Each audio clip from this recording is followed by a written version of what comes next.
Now I'm going to quickly run through what you do with the for the problem set. For the first three, you're going to find their inverses by hand, assuming, of course, that there is an inverse. And then the second ones, you're going to solve these. You're also going to show me the hand calculations for that. And I want you, of course, to solve them, everything in this section, using inverse matrices. So don't use another method. You have to use an inverse for each one of these. It doesn't say that, but that's implied because it's in this problem set.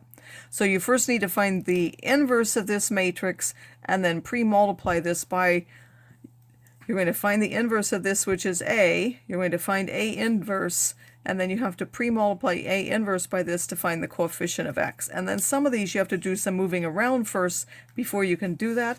And you can do it for a whole matrix too, a matrix of coefficients. It really doesn't matter. It can be one column, it can be more than one column. It's just here, it wouldn't be our normal XY. You'd have a whole matrix, which that's equal to. In the second one, you're going to actually convert those into a matrix system yourself and solve by the inverse.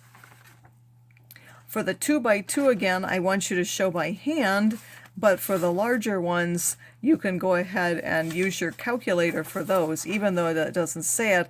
For the first two, I want you to show me hand calculations for those. And then for these next two, of course, you're going to use the calculator for that. And finally, the last one, you're going to have to actually set up the whole system and then solve it using matrices. So again, you're going to have the different variables, and here there was. It says how many grams of protein, carbohydrates, and fat will this diet include? So your variables are going to be the grams of protein, the grams of carbohydrates, and the grams of fat. And then you're going to set up your equations. One of them will be based off of them consuming 3,600 calories based on how many calories are in each one.